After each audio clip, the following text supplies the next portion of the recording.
ਇਸ ਪ੍ਰੋਗਰਾਮ ਨੂੰ ਸੁਣਨ ਤੇ ਦੇਖਣ ਵਾਲੇ ਸਾਰੇ ਦਰਸ਼ਕ ਉਹਨਾਂ ਨੂੰ ਰੈਫਰ ਦੀ ਪੂਰੀ ਟੀਮ ਵੱਲੋਂ ਪਿਆਰ ਭਰਿਆ ਨਮਸਕਾਰ ਅਤੇ ਸਤਿ ਸ਼੍ਰੀ ਅਕਾਲ।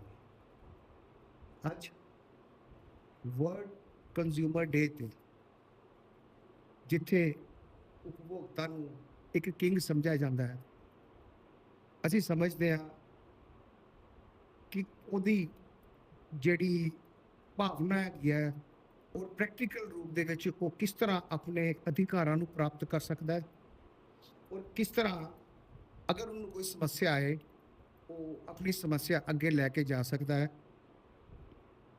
ਰੈਫਰ ਸੰਸਥਾ ਸੋਸ਼ਲ ਇਸ਼ੂਆਂ ਤੇ ਵੇਲੇ ਕੁਵੇਲੇ ਲੋਕਾਂ ਵਿੱਚ ਜਾਂਦੀ ਹੈ, ਪਰ ਅੱਜ ਦਾ ਇਹ ਜਿਹੜਾ ਟੌਪਿਕ ਹੈ ਉਹ ਅਸੀਂ ਕੰਜ਼ਿਊਮਰ ਦੇ ਉੱਪਰ ਔਰ ਉਹਦੀਆਂ ਦਿੱਕਤਾਂ ਦੇ ਉੱਪਰ ਹੀ ਨਿਰਧਾਰਿਤ ਕੀਤਾ ਹੈ। ਅੱਜ ਦੇ ਇਸ ਟੌਪਿਕ ਦੇ ਵਿੱਚ ਸਾਡੇ ਕੋਲ ਵਿਸ਼ੇਸ਼ ਰੂਪ ਦੇ ਵਿੱਚ ਇਸ ਕੰਜ਼ਿਊਮਰ ਦੇ ਸਪੈਸ਼ਲਿਸਟ ਦੇ ਤੌਰ ਦੇ ਉੱਪਰ ਸ਼੍ਰੀ ਆਨਰੇਬਲ ਰਾਜ ਕੁਮਾਰ ਸ਼ੁਕਲਾ ਜੀ ਸਾਡੇ ਕੋਲ ਮੌਜੂਦ ਹਨ। ਉਹ ਬੜੀ ਸਰਲ ਭਾਸ਼ਾ ਦੇ ਵਿੱਚ ਆਮ ਲੋਕਾਂ ਨੂੰ ਇਹ ਦੱਸਣਗੇ ਕਿ ਕੰਜ਼ਿਊਮਰ ਕੀ ਹੈ ਔਰ ਉਹਦੀਆਂ ਕਿਸ ਤਰ੍ਹਾਂ ਹੈ। ਇਸ ਤੋਂ ਪਹਿਲਾਂ ਅਸੀਂ ਮੇਨ ਟੌਪਿਕ ਤੇ ਆਈਏ। ਮੈਂ ਸ਼ੁਕਲਾ ਜੀ ਦੇ ਬਾਰੇ 'ਚ ਦੱਸਾਂ ਕਿ ਇਹਨਾਂ ਨੇ ਆਪਣੀ 35 ਸਾਲ ਦੀ ਨੌਕਰੀ ਬੈਂਕ ਦੇ ਵਿੱਚ ਕਰਕੇ ਬਤੌਰ ਰੀਜਨਲ ਮੈਨੇਜਰ ਰਿਟਾਇਰ ਹੋਏ। ਇਸ ਤੋਂ ਬਾਅਦ ਉਹਨਾਂ ਨੇ ਫਰਵਰੀ 2023 ਦੇ ਵਿੱਚ Pathankot district consumer and dispute resolution commission ਦੇ ਵਿੱਚ ਬਤੌਰ ਮੈਂਬਰ ਜੁਆਇਨ ਕੀਤਾ। BSc ਮੈਡੀਕਲ, CA IIB ਔਰ MBA ਦੀ ਡਿਗਰੀ ਨਾਲ ਸੁਸ਼ੋਭਿਤ ਔਰ HRD ਮੈਨੇਜਮੈਂਟ ਔਰ ਐਡਮਿਨਿਸਟ੍ਰੇਸ਼ਨ ਦੇ ਵਿੱਚ ਬਹੁਤ ਮਾਹਿਰਤ ਹਾਸਲ ਹੈ ਇਹਨਾਂ ਨੂੰ।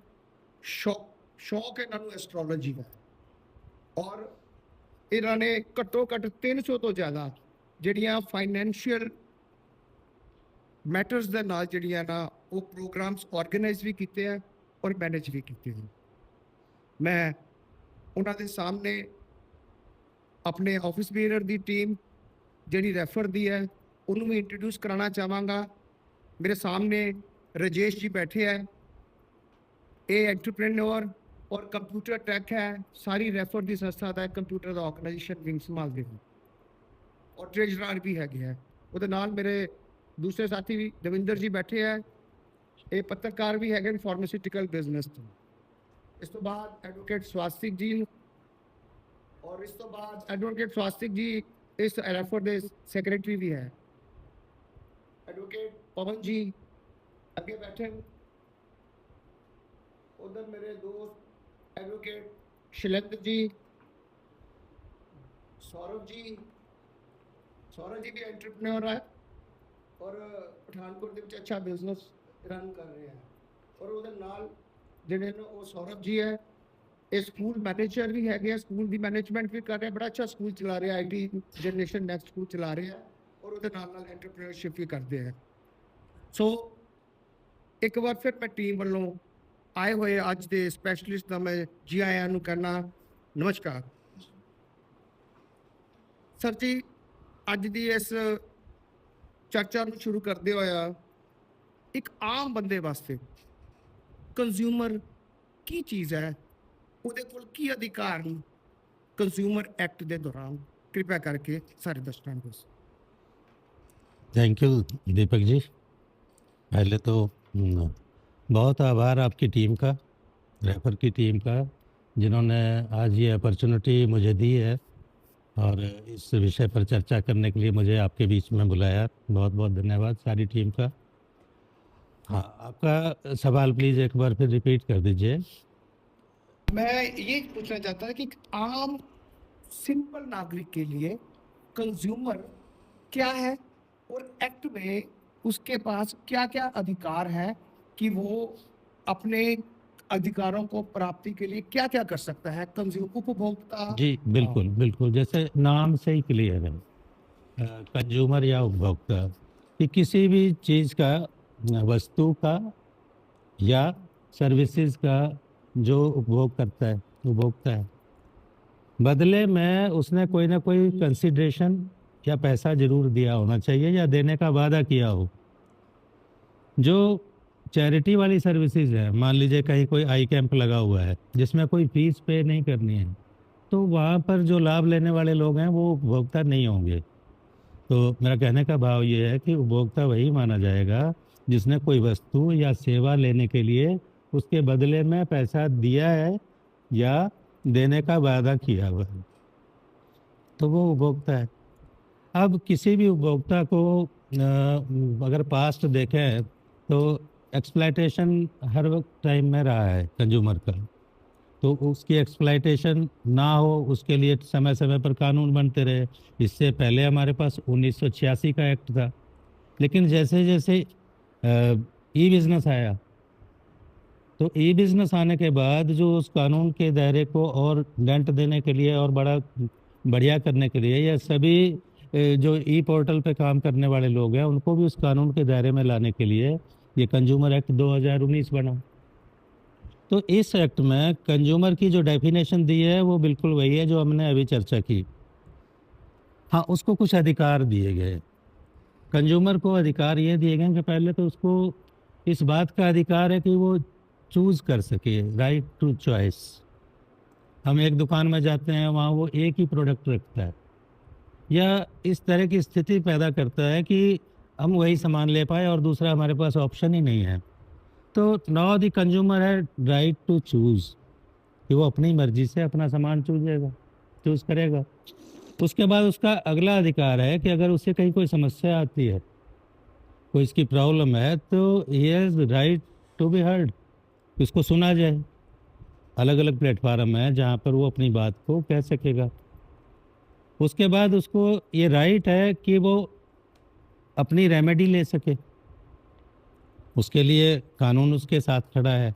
अगर वो लोकल लेवल पे बातचीत के दायरे में या समझौते के माध्यम से अगर अपना काम नहीं करवा सकता, तो consumer courts are there to help him. इस तरह इस बात का भी राइट दिया गया कि उसके साथ कोई धोखा या ठगी ना करे। तो some rights are there with the consumer in this act of 2019। तो इसका मतलब एक्ट में बहुत सारे प्रावधान में उसको ये अधिकार दिए गए हैं, पर कभी अगर उसके अधिकार का कोई हनन हो जी, तो फिर उसके पास कौन सा चारा बच जाता है कि वो अपनी समस्या लेके कहाँ जा सकता है उसके पास? देखिए, कोर्ट जाने से पहले सबके पास ये प्रावधान तो है ही है ना कि वो आपसी बातचीत के माध्यम से अपनी समस्या का हल करें। लेकिन जब समस्या का समाधान नहीं होता, तो एक उपभोक्ता के पास कंज्यूमर कोर्ट का माध्यम है।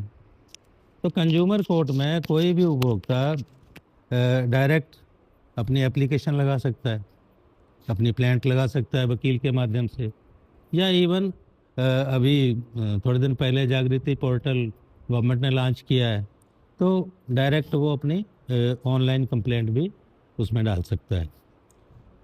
अब जिस समय प्लेंट लोग डालते हैं, बनाते हैं, तो मैं as member of this commission हम ये देखते हैं कि प्लेंट वो डाल देता है।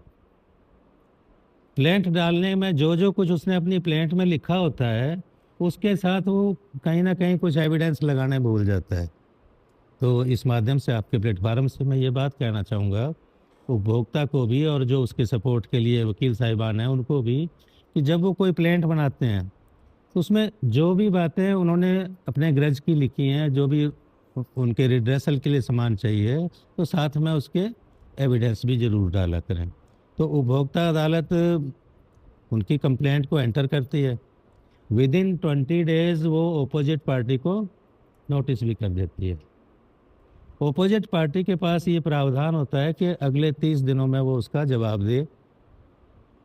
कुल मिला के जो वैधानिक प्रावधान है वो तो ये है कि 90 डेज़ के अंदर कंज्यूमर की कंप्लेंट का निस्तारण हो जाए, तो ये विधान है। बाकी जब कोई लीगल लिटिगेशंस में आते हैं तो बहुत सारे कारणों से इस टाइम लिमिट को आगे जाना पड़ता है। अदरवाइज कानून में प्रावधान ये है कि 90 दिन में उसकी कंप्लेंट का निस्तारण हो जाए। अच्छा सर, एक चीज़ बताइए कि आम नागरिक को ये नहीं समझ में आता कि उसको सिविल कोर्ट में जाना चाहिए या कंज्यूमर को फोरम में जाना चाहिए।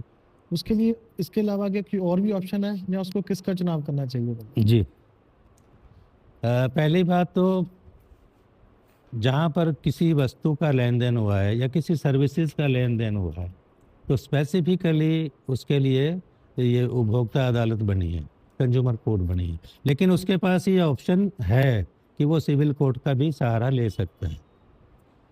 जनरली कुछ ऐसे केसेस होते हैं जहाँ पे एक क्राइम भी हुआ है, दूसरी तरफ डेफिशिएंसी इन सर्विस भी हुई है। ऐसे केसेस में वो दोनों जगह पैरेलल चला सकता है। सपोज कहीं डेफिशिएंसी इन सर्विस भी एक पार्ट में है, दूसरे पार्ट में कहीं चीटिंग का या क्रिमिनल पार्ट है, तो क्रिमिनल केस तो कंज्यूमर कोर्ट के परव्यू से बाहर है, क्योंकि हमारे पास समरी प्रोसीडिंग होती है। हम जो डॉक्यूमेंट्स हैं उसके आधार पे ही अपना फैसला बनाते हैं। इलेबोरेट एविडेंसेस हम लोग नहीं करवा पाते, तो उसके लिए सिविल कोर्ट में उनको जाना चाहिए जहाँ पे क्राइम हुआ है या चीटिंग हुई है, कुछ इस तरह का हुआ है जो कि क्रिमिनल परव्यू में आता है, तो उसके लिए सिविल कोर्ट जाना चाहिए। एक चीज़ और बताइए, ये हम लोग अपनी कंप्लेंट ऑनलाइन भी कर सकते हैं या सिर्फ ऑफलाइन ही कर सकते नहीं, आप अपनी कंप्लेंट बिल्कुल, अभी मैंने चर्चा की, गवर्नमेंट ने पोर्टल बनाया है पहले ई दाखिल था और अब उसके और मॉडिफाई करके ई जागृति बनाया है। तो ई जागृति पोर्टल पे आप अपनी कंप्लेंट ऑनलाइन रजिस्टर करा सकते हैं। अभी क्या मेरे बिहाफ पे कभी कोई और भी कंप्लेंट कर सकता है या मुझे खुद ही करनी पड़ेगी? देखिए, आपकी कंप्लेंट को आपके बिहाफ पे वही कर सकता है जिसको आपने ऑथोराइज किया है। और लीगल टर्म में हम ये कहेंगे कि जैसे आप अपने एडवोकेट को पावर ऑफ अटॉर्नी देते हैं, कोई भी रिप्रेजेंट आपको तभी कर पाएगा जब उसको आप अपनी पावर कन्फर करेंगे, तो वो कर सकता है। सर, उपभोक्ता के तौर पर अगर मैं आपसे पूछूं, आपके पास बहुत से केसेस आते हैं जो आज की डेट में ई बिजनेस के बाद कुछ केसेस हैं, उनकी ज़्यादातर नेचर किस तरह की आ रही है आपके पास केसेस की?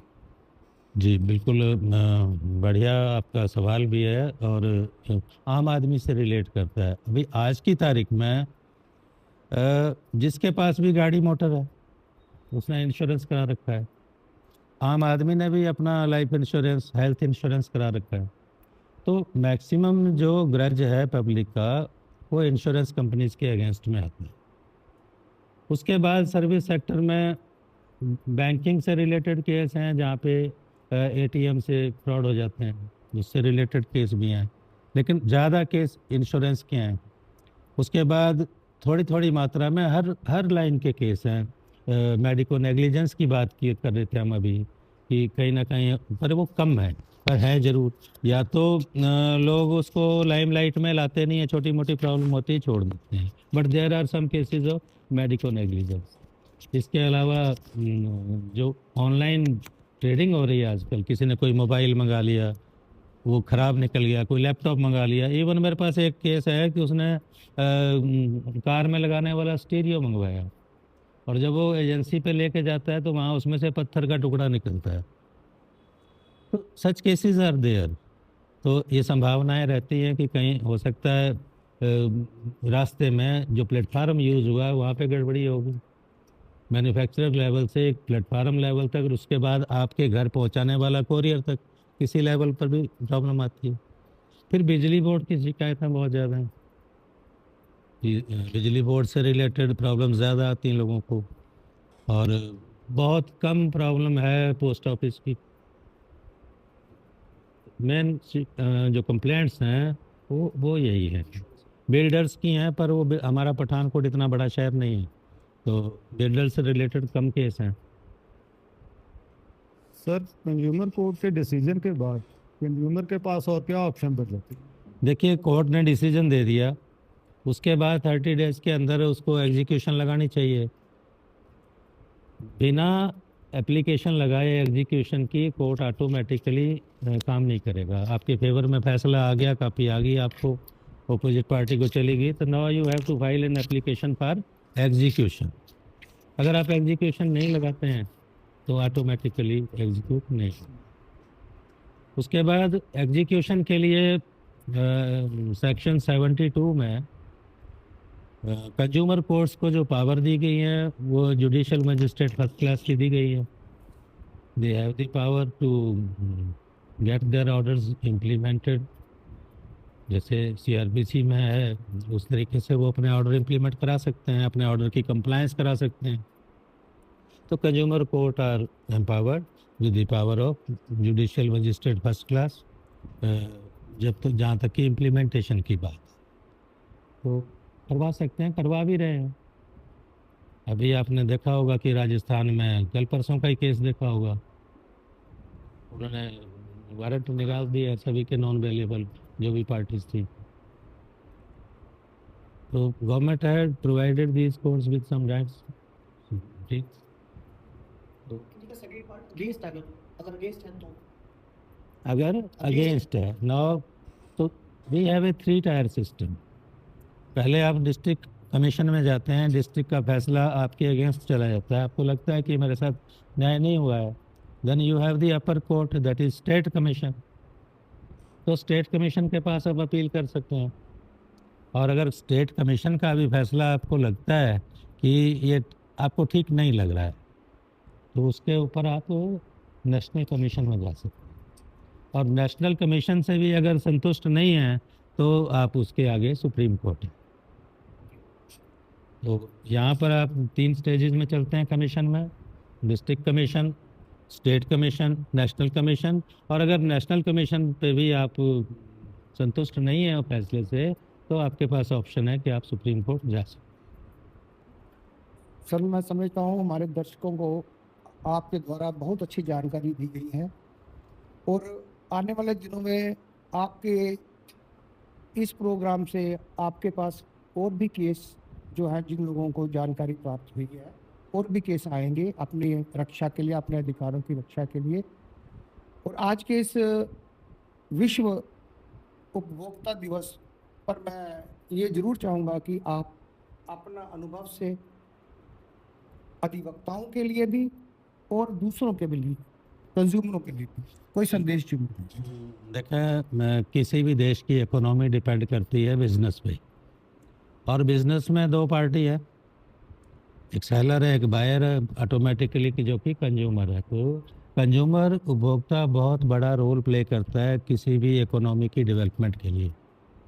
तो आज के टाइम में अगर उपभोक्ता अवेयर नहीं होगा, जागरूक नहीं होगा, तो जगह जगह पर ये संभावना बनी रहती है कि उसके साथ कोई ना कोई चीटिंग, कोई ठगी होने की संभावना रहेगी। तो बट नेचुरल है कि लोग अवेयर होंगे। कंज्यूमर कोर्ट में अगर वो कभी आते हैं, हो सकता है उनको परमात्मा करे ना ही आना पड़े, अपने लेवल पे ही कारोबार ठीक ठाक रहे, लेकिन जब बड़ा कारोबार होता है तो ऐसी संभावनाएं आती है। तो हम सभी से अनुरोध करेंगे कि अगर उनको प्रॉब्लम आती है तो वो कंज्यूमर कोर्ट का सहारा ज़रूर लें। हम सह लेते हैं, कोई दुकानदार हमें एमआरपी से भी ज़्यादा पैसे लगा रहा है, हम उसको दे देते हैं। फिर एक बड़ा कंसेप्ट है खास करके अपने लोगों में कि चल छड़ यार मेनू की, लेकिन ये मेनू की वाला शब्द जो है ना, एक शब्द बोल के हम निश्चिंत हो जाते हैं, पर इसके साथ बहुत बड़ा लॉस होता है पूरी इकोनॉमी का भी, पूरे सिस्टम का भी, और आम लोगों का भी। और जो कंज्यूमर कोर्ट है, ये एक बड़ा एवेन्यू है नए बच्चों के लिए, जो लीगल कैरियर बनाने के लिए नए एडवोकेट्स आते हैं, उनके लिए ये बड़ी अपॉर्चुनिटी है। और मैं जहाँ तक समझता हूँ कि जैसे जैसे एजुकेशन बढ़ी, अवेयरनेस बढ़ी, तो क्राइम या क्रिमिनल केसेस कम हो रहे हैं। इन फ्यूचर आप देखिएगा कि क्रिमिनल कोर्ट्स में की बजाय कंज्यूमर कोर्ट्स में लिटिगेशन ज़्यादा होंगे। तो these courts are along with providing facility and benefits to the consumer, they are also creating a platform for the new advocates. तो दोनों को ही अपना इम्पोर्टेंस दे के इन कोर्ट्स को, वकील साहिबान जितने भी हैं, चाहे सीनियर हैं चाहे जूनियर हैं, तो उनको उनके केस पर भी ध्यान देना चाहिए। हालांकि जो छोटी छोटी अमाउंट के केस होते हैं उनमें एडवोकेट्स जो है वो ज़्यादा इंटरेस्ट नहीं दिखा पाते, उनका फाइनेंशियल बेनिफिट उतना नहीं होता है। बट इवन देन अगर इस फील्ड में है तो बड़े केसेस भी अवेलेबल होते हैं।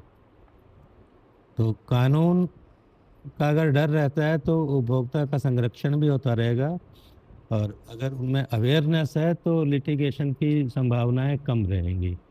तो मेरी यही शुभकामनाएं हैं कि उपभोक्ता संरक्षण के इस अंतर्राष्ट्रीय दिवस पर कि सभी को संरक्षण भी मिले, सभी को सबका हक मिले, और जहाँ कहीं समस्या आती है तो कंज्यूमर कोर्ट्स जो है हम अपना रोल प्ले कर रहे हैं. We are doing our best to deliver justice to the consumers in all section of society. Shukla ji, आप आए, आपने हमारे दर्शकों को बहुत बहुमूल्य जानकारी दी.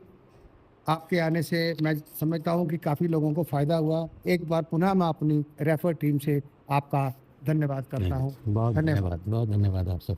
Thank you.